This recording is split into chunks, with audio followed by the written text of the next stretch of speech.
মামনি পাকঘৰলৈ আপোনালোকক স্বাগতম। আজি মই বনাম খাৰলি। তাৰ কাৰণে লৈছোঁ ক'লা সৰিয়হ। এইখিনি প্ৰায় 1-1.5 ঘণ্টামান ৰ'দত শুকুৱাই ভালকৈ ধুই পেলাই ৰ'দত শুকুৱাই লৈছোঁ। কেইটামান জলকীয়া লৈছোঁ আৰু ক'লা খাৰ লৈছোঁ। এতিয়া এইখিনি মই গোটেইখিনি মিক্সিত পিচি এটা হেৰি বনাই ল'ম শুকানে।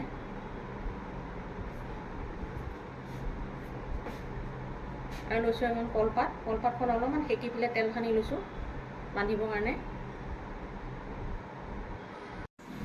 সেইখিনি সৰিয়হখিনি মিক্সিত গুড়ি কৰি ল'লোঁ আৰু জলকীয়াখিনি মই ইয়াতে দি দিওঁ গুড়ি কৰি।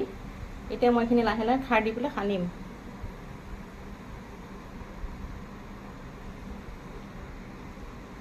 জলকীয়াটো নিজৰ আন্দাজমতে দিব যিমান জ্বলা খায়। আৰু নিমখখিনিও মই সানোতে দি লৈছোঁ মিক্সিত।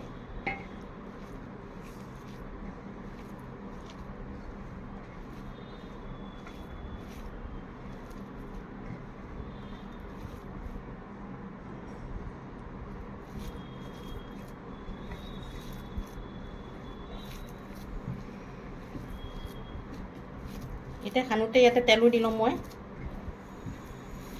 কেঁচা তেল দিম মই। কিছুমান গৰম তেল দিব পাৰে, কিন্তু কেঁচা তেলটো দিলে তাৰ গোন্ধটো ভাল ওলায়।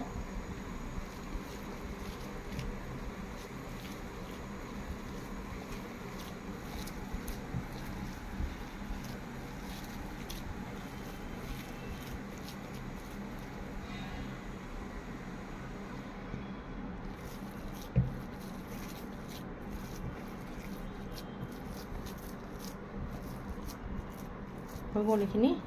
এতিয়া কলপাতত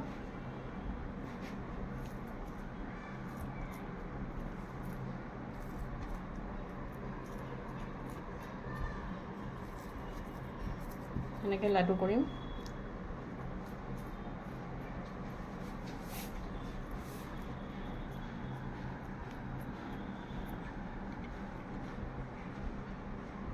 এইখিনি এটা মই কলপাতে দি মেৰিয়াই থ'ম।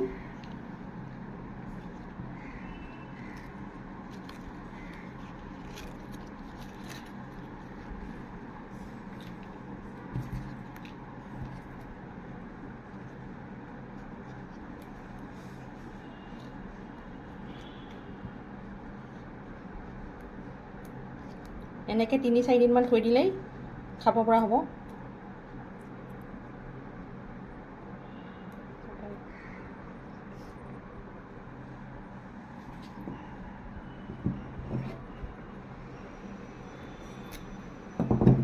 এয়া এনেকৈ 3 দিনমান থৈ দিলে খাব পৰা হৈ যাব।